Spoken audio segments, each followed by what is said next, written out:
ಇತ್ತೀಚೆಗೆ ನಾವೆಲ್ಲ ಯಾವುದೇ ಡಿಸಿಷನ್ ತಗೋಬೇಕಾದ್ರೆ ಫ್ಯೂಚರ್ನಲ್ಲಿ ಏನಾಗಬಹುದು ಅಂತ ಯೋಚನೆ ಮಾಡಿ ತಗೊಳ್ತೀವಿ. ನನಗೆ ಫ್ಯೂಚರ್ ಬಗ್ಗೆ ಗೊತ್ತಿರಲಿಲ್ಲ. ಅಷ್ಟೇ ಅಲ್ಲ, ನನ್ನ ಫ್ಯಾಮಿಲಿಗೂ ಗೊತ್ತಿರಲಿಲ್ಲ ಜಾವೆಲಿನ್ ಥ್ರೋ ಅನ್ನೋದು ಏನು ಅಂತ, ಅಥವಾ ಅದು ಹೇಗೆ ಶುರುವಾಗ್ತಾ ಇದೆ ಅಂತ. ಆದ್ರೆ ನನ್ನ ಜರ್ನಿಯಿಂದ ನಾನು ಇಷ್ಟಂತೂ ಹೇಳ್ತೀನಿ, ನಾವು ಸ್ವಲ್ಪ ಮೇಲೆದ್ದು ಯೋಚನೆ ಮಾಡಬೇಕು, ಧೈರ್ಯವಾಗಿ ಯೋಚನೆ ಮಾಡಬೇಕು. ಯಾಕಂದ್ರೆ ಯಾರಿಗೂ ನನ್ನಲ್ಲಿನೂ ಒಂದು ವಿಶೇಷ ಟ್ಯಾಲೆಂಟ್ ಇದೆ ಅಂತ ಅನ್ನಿಸಿರ್ಲಿಲ್ಲ. ಆದ್ರೆ ಆ ಶ್ರಮ ಮತ್ತೆ ಆ ಜರ್ನಿ ಅದೆಲ್ಲ ನಿಜವಾದ ಮನಸ್ಸಿಂದ ಇತ್ತು. ಈ ಆಟಿಟ್ಯೂಡ್ ಇದೆಯಲ್ಲ, ಇದು ಹಿಂದೂಸ್ತಾನಕ್ಕೆ ಸ್ಪೋರ್ಟ್ಸ್ನಲ್ಲಿ ಮತ್ತು ಜೀವನದ ಎಲ್ಲಾ ಫೀಲ್ಡ್ನಲ್ಲೂ ಬೇಕಾಗಿದೆ. ನೋಡಿ, ಒಬ್ಬ ಸಾಮಾನ್ಯ ಕುಟುಂಬದಿಂದ ಬಂದಿರೋ ಚಿಕ್ಕ ಹುಡುಗ ಅಲ್ಲಿಗೆ ಹೋಗ್ತಾನೆ. ಅಲ್ಲಿ ಅವನಿಗೆ ಜಾವೆಲಿನ್ ಸಹ ಚಾಯ್ಸ್ ಆಗಿ ಅವೈಲೇಬಲ್ ಇದೆ. ಕ್ರಿಕೆಟ್ ಕೂಡ ಇದೆ, ಫುಟ್ಬಾಲ್ ಕೂಡ ಇದೆ. ಮತ್ತು ಕ್ರಿಕೆಟ್ ತುಂಬಾ ಗ್ಲಾಮರಸ್ ಅಲ್ವಾ? ಅಲ್ಲಿ ಬ್ಯಾಡ್ಮಿಂಟನ್ ಕೂಡ ಇದ್ದಿರಬಹುದು, ರೆಸ್ಲಿಂಗ್ ಕೂಡ, ಬಾಕ್ಸಿಂಗ್ ಕೂಡ ಇದ್ದಿರಬಹುದು. ಹರಿಯಾಣದ ಪರಿಸ್ಥಿತಿ ಆ ವಿಷಯದಲ್ಲಿ ತುಂಬಾನೇ ಚೆನ್ನಾಗಿದೆ.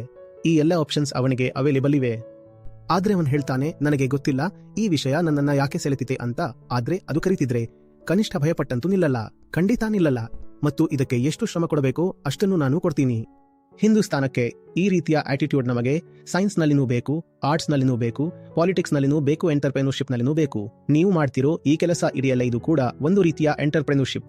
ಎಂಟರ್ಪ್ರೆನ್ಯೂರ್ಶಿಪ್ ಅಂದ್ರೆ ಬರೀ ದುಡ್ಡು ಮಾಡೋದಲ್ಲ. ಯಾವುದೇ ಹೊಸ ಒಳ್ಳೆಯ ಕೆಲಸವನ್ನು ಶುರು ಮಾಡೋದೇ ನಿಜವಾದ ಎಂಟರ್ಪ್ರೆನ್ಯೂರ್ಶಿಪ್. ಅದರಲ್ಲಿ ಭವಿಷ್ಯದ ಬಗ್ಗೆ ಏನೂ ಗೊತ್ತಿಲ್ಲದಿದ್ರೂ ಪರವಾಗಿಲ್ಲ. ನೀವು ಮಧ್ಯದಲ್ಲಿ ಒಂದು ಮಾತು ಹೇಳಿದ್ರಲ್ಲ, ನೀರಜ್, ಇದರಲ್ಲಿ ಮುಂದೆ ಏನಾಗತ್ತೆ ಅಂತ ನನಗೆ ಗೊತ್ತಿರಲಿಲ್ಲ ಅಂತ. ಇದನ್ನೇ ನಿಷ್ಕಾಮ ಕರ್ಮ ಅಂತ ಕರೆಯೋದು. ಭವಿಷ್ಯ ಇದರಲ್ಲಿ ನನಗೆ ಏನು ಕೊಡುತ್ತೆ, ಫ್ಯೂಚರ್ನಲ್ಲಿ ಏನಾಗತ್ತೆ ಅಂತ ನನಗೆ ಗೊತ್ತಿಲ್ಲ.